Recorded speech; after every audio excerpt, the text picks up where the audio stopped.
Welcome back, everyone, to another deep dive. This time, we're going to be taking a look at large language models, Okay. but not exactly how you might think. Right. So I know what you're all thinking. Haven't we heard enough about these AI giants? Well, this time it's different. We're not talking about just making these models bigger. In fact, Right. we're going to be exploring how smaller LLMs can actually outperform the big guys, Yeah, that's right. the behemoths. For years, the focus has really been on making these models bigger and bigger, Right. with this assumption that more computational power just equals better results. Of course. Yeah. But this arms race has led to some really crazy costs. Yeah. And it's put these powerful tools out of reach for, I think, most people. Yeah, we're talking billions of dollars to train these things. Exactly. It's just not sustainable for most researchers or developers. Yeah. But the really exciting part is that researchers are finding ways to get incredible performance from smaller models by just simply making them think longer at the time that they're actually being used. Right. So this is what's called Test time compute scaling? test time compute scaling. Yeah. Instead of throwing more computing power at the model during training, Right. you give it more time to process and refine its answers when it's actually working on the task at hand. Exactly. Okay, so it's kind of like giving the model time to double-check its work, like we might do with a tough math problem. Exactly. But how do we know this actually works? Are there any real-world examples of this? Yeah, absolutely.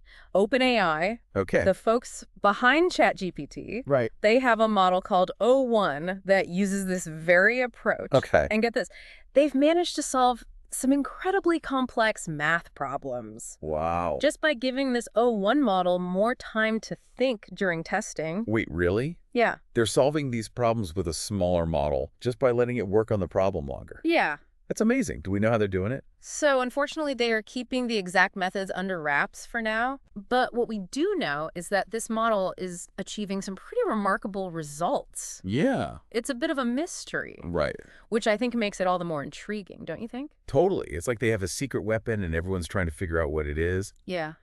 But thankfully, some other researchers have been working on trying to figure out how to make this test time compute scaling work, Right. even without knowing OpenAI's secrets. Exactly. So DeepMind, Yeah. another major player in the AI world, has done some groundbreaking research that sheds light on how to make this approach truly effective. Yeah.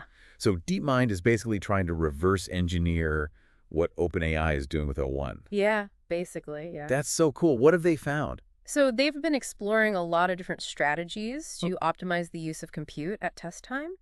And one key technique they've been focusing on is something called iterative self-refinement.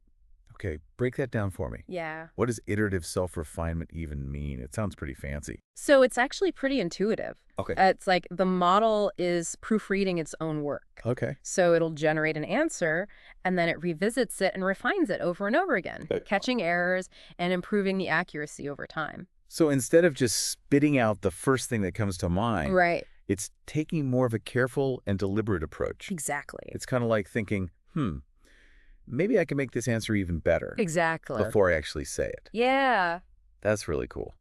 And another strategy they've explored is reward model search.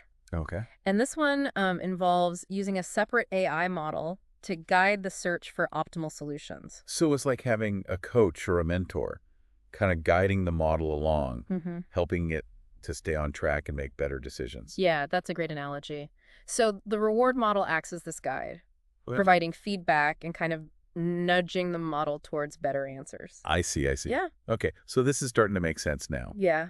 But I think there's still one piece of the puzzle missing here. Okay. If DeepMind is trying to crack the code of test time compute scaling, Right. wouldn't they need access to OpenAI's models to do that? So that's the really exciting part. DeepMind actually did their research using open source model, Oh, wow. which means anyone can access and study them. Okay. And what's even more impressive is that they managed to not only replicate some of OpenAI's results, Wow. but they actually improved upon them in some cases. Hold on, they're getting better results with open models. Yeah. That's a game changer. This means that anyone could potentially use these techniques to unlock incredible performance from smaller LLMs. Exactly. That's amazing. But how do they actually do it? So they really focused on understanding the different search strategies that make test time compute scaling so effective. Right. Think of it like a toolbox full of specialized tools. Okay. And each tool has its own strengths and weaknesses. Right. And the key is knowing which one to use for the job. Okay, so what are some of the tools in this toolbox? Well, there are three main search strategies they explore. Okay. The first one is called best of n. Okay. So imagine the model generates several different answers to a problem. Right. And with best of n, you just simply pick the answer that appears most often, Okay. or the one that gets the highest score from the reward model. So it's kind of like the wisdom of the crowd, right? Exactly. Even if some answers are wrong, Yeah. the most common answer is probably the correct one. Right. Like if you're in school and you're taking a multiple choice test and you don't know the answer, Right. you just pick the answer that most of your classmates chose. Exactly. And you're probably right. Hopefully. Hopefully. Yeah. So it's like a democratic vote with a little bit of expert judgment thrown in there from the reward model. Exactly. Okay, cool. And then we have beam search. Okay. This one's a bit more sophisticated. So Okay. instead of just randomly generating answers, Right. beam search systematically explores different solution paths. So it's more like a strategic game plan, right? Instead of just throwing darts at a board, Mm-hmm. beam search is very carefully considering each step, Right. trying to find the best route to a solution. Exactly. It's like having a GPS guiding you through a complex maze, Okay. helping you avoid dead ends and finding that most efficient path. Gotcha. Yeah. And finally, we have the most advanced strategy, diverse verifier tree search, or DVTS for short. DVTS, okay. This one builds upon beam search by ensuring greater diversity in the solutions considered. So it's like beam search, Yes. but with a wider lens. Exactly. Considering more possibilities and avoiding getting stuck in a rut. Exactly. I'm guessing that diversity is important because it helps avoid settling for a suboptimal solution. Exactly. Yeah. By exploring a broader range of options, DVTS increases the chances of finding that absolute best answer, Right. especially for those really tricky problems. Makes sense. Makes sense. Yeah. Okay, so we have our toolbox of search strategies. Yes. But what about the model itself? What did DeepMind use to put these strategies to the test? They used a relatively small model called the Llama 3.2 Instruct model. Okay. Now, 1 billion parameters might sound like a lot, Right. but in the world of LLMs, that's actually pretty compact. Okay. And the beauty of this model is that it's open source, which means anyone can access it and try these techniques themselves. So it's like they took a small, fuel-efficient car Yeah. and turned it into a high-performance machine using these clever search strategies. Exactly. Very cool. Yeah. And to really put this souped-up model to the test, Yes. they used a challenging set of math problems called Math 500, Right. which is a subset of the larger math benchmark that OpenAI uses. Mm-hmm. So it's like they set up a David versus Goliath showdown Yeah. to see how well these search strategies could really perform. Exactly. Awesome. Well, I can't wait to hear more about this. Yeah. How did it all play out? We'll find out in part 2 of our deep dive. I see you there. See ya. All right, so welcome back to the deep dive. Last time we kind of left off on a cliffhanger. Yeah. DeepMind had taken this small open source language model and using some pretty clever search strategies, they were about to pit it against this really challenging set of math problems Right. called Math 500. Yeah. So I'm dying to know how it all turned out. Yeah. We'll get ready for some surprises. Do it. Because the results were actually pretty remarkable. Okay. So remember we talked about those three main search strategies, best of n, beam search, and DVTS. Yeah. They put all three to the test on this Math 500 benchmark. Okay, so just remind me again, Math 500 is like a proving ground for math skills, right? Yeah, exactly. It's a set of really tough math problems Yeah. designed to push these models to their limits. Exactly. Okay. And they started with a very simple baseline method called majority voting. Majority voting, okay. So basically, they had the model generate a bunch of different answers, Right. and whichever answer popped up most frequently, that was the winner. Okay, so it's like the wisdom of the crowd. Yep. Like even if some of the answers are wrong, the most common answer is probably the correct one. Exactly. That's kind of funny because it's like when you're in school and you're taking a multiple choice test and you just don't know the answer. Right. Just pick the answer that most of your classmates chose. That's right, yeah. Yeah. And hopefully you're right. Yeah, hopefully. Okay, so did it work? So surprisingly, this very simple method actually worked pretty well, Wow. especially on the easier problems. Easier problems. Okay. But as you might expect, it wasn't without its limitations. Yeah, I can imagine for the really tough problems, Right. you need something a little more sophisticated than just going with the most popular answer? Yeah, exactly. Okay, so what do they do? So that's where the next strategy came in, weighted best of n. Okay, And instead of just counting most frequent answer, they incorporated the reward model right. to give more weight to answers that were deemed more likely to be correct. So it's like adding a layer of expert judgment to the popularity contest. Mm. The reward model is kind of like a filter, Right. prioritizing those answers that have a better chance of being right. Exactly. Did this make a difference? Oh, you bet. Okay, So the weighted best of n approach significantly outperformed just the simple majority voting method, okay, especially on problems of medium difficulty. gotcha. But the real star of the show was beam search. Oh, beam search. Okay, Yeah. our strategic explorer, right. Yeah, that's right. Carefully planning out its moves instead of just randomly guessing. That's right. I have a feeling this one did pretty well. You are right on the money. All right. Beam search absolutely crushed it, Okay. achieving significantly higher accuracy than both majority voting and weighted best of n, Okay. using the same computational budget. Wow. All right, so beam search is clearly the winner here. Yeah. But you mentioned earlier that the performance of each strategy varied depending on the difficulty of the problem. That's right. So tell me more about that. So what they found was that beam search really shines on those medium to hard problems, where strategic planning and careful exploration are really essential. Right, because it's like having that GPS to navigate a tricky maze. Right. It helps you avoid those dead ends and find the most efficient route to a solution. That's right. But what about the easier problems? Did beam search kind of struggle there? Yeah, actually, they found that on the easier problems, beam search could sometimes overthink things, Really? especially when given a larger computational budget. Huh. So it's like having a supercomputer to solve a simple addition problem. Right. It might come up with a really complex solution when a simple one would have done just fine. Exactly. Okay, so even with our super smart beam search, there are times when a simpler approach might actually be better. Yeah. That's like using a sledgehammer to crack a nut, right? Right, exactly. But didn't you say that DeepMind had one more trick up their sleeve?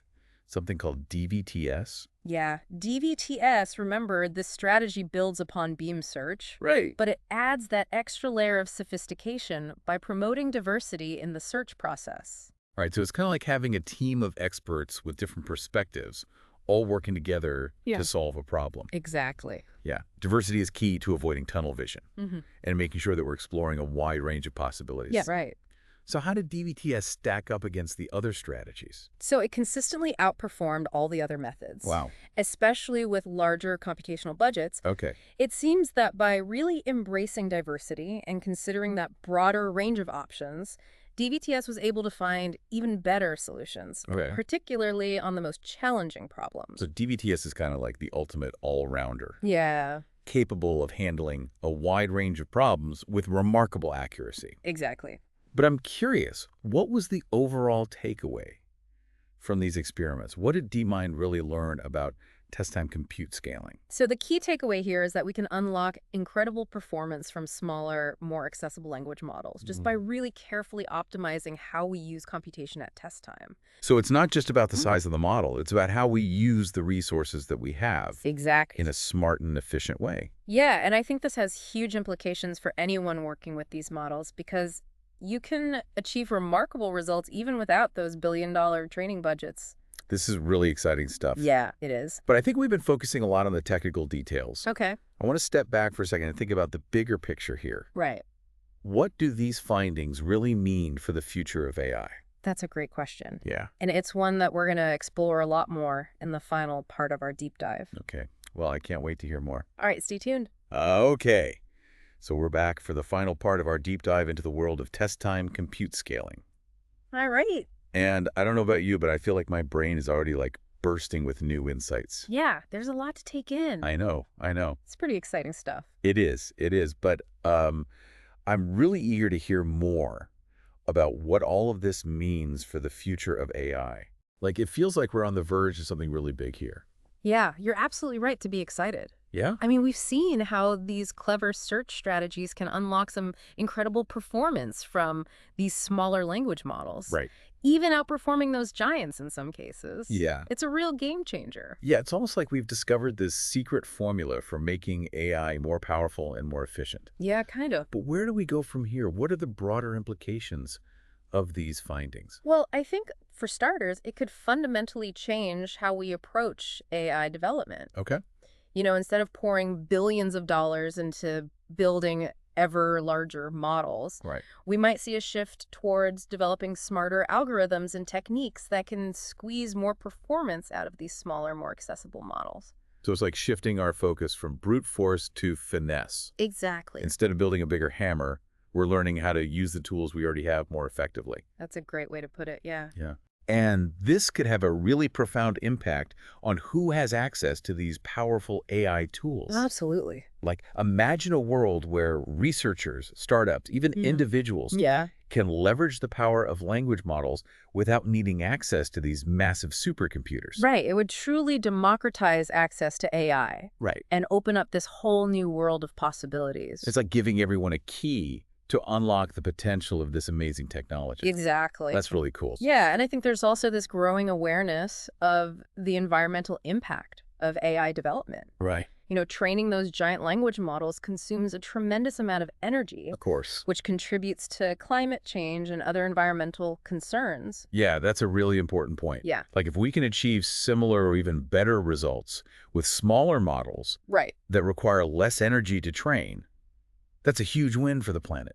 Exactly. It's like choosing to drive a fuel-efficient car instead of a gas-guzzling SUV. It Yeah. just makes more sense. Yeah, exactly. So it's not just about making AI more powerful. Right. It's also about making it more sustainable. Exactly. And I think we also have to think about the potential impact on collaboration and knowledge sharing within the AI community. That's right. These open source models and techniques, like the ones that DeepMind used in their research, Yeah. allow for much wider participation. Right. And I think faster progress. Absolutely. It's like moving from a walled garden to like a vibrant public park Yeah. where everyone can contribute and learn and build upon each other's ideas. Exactly. It's leading to this much richer ecosystem of innovation. It is. Yeah. And of course, we can't forget about the potential impact on real-world applications. Right. So imagine smaller, more efficient language models, powering everything from personalized education tools Right. to advanced medical diagnostics. Absolutely. Wow. These models could even be deployed on devices with limited resources, Right. like smartphones or embedded systems. Ex- It's like putting a supercomputer in your pocket. Yeah. The possibilities are really endless here. They really are. And remember that concept of self-verification that we were talking about earlier? Yeah. Like, imagine a future where language models can not only generate creative text, but they can also fact-check their own output Right. and even provide sources to support their claims. Exactly. That would be revolutionary. It would totally transform how we consume and evaluate information. Right. It could even help us separate fact from fiction and just make better, more informed decisions. Absolutely. It's like having a personal research assistant Right. that can instantly verify any claim or statement. That's right. That's pretty amazing. It is. So as you can see, the implications of test-time compute scaling extend far beyond just improving the performance of language models. Right. It really has the potential to reshape the entire landscape of AI development and its impact on society. Yeah. And how we interact with technology every day. This deep dive has been an incredible journey. It has. Like, we started by questioning this assumption that bigger is always better in AI. Right. And we ended up exploring this whole new paradigm that could revolutionize the field. It's exciting stuff. It really is. It is a future where AI is more accessible, Right. more sustainable, Yeah. and ultimately more beneficial to humanity. And it's a future that's being shaped by these innovative techniques like test-time compute scaling. Exactly. I don't know about you, but I'm feeling incredibly inspired after all this. Yeah, me too. This deep dive has given me a whole new perspective on the power and the potential of AI. It's an exciting time to be involved in this field. It really is. And who knows what breakthroughs are just around the corner. That's right. Who knows? Well, thanks for joining us on this incredible journey of discovery. It's been fun. I hope you all found it as thought-provoking as we did. Yeah. Until next time, keep exploring, keep questioning, and keep diving deep into this ever-evolving world of artificial intelligence. Sounds good.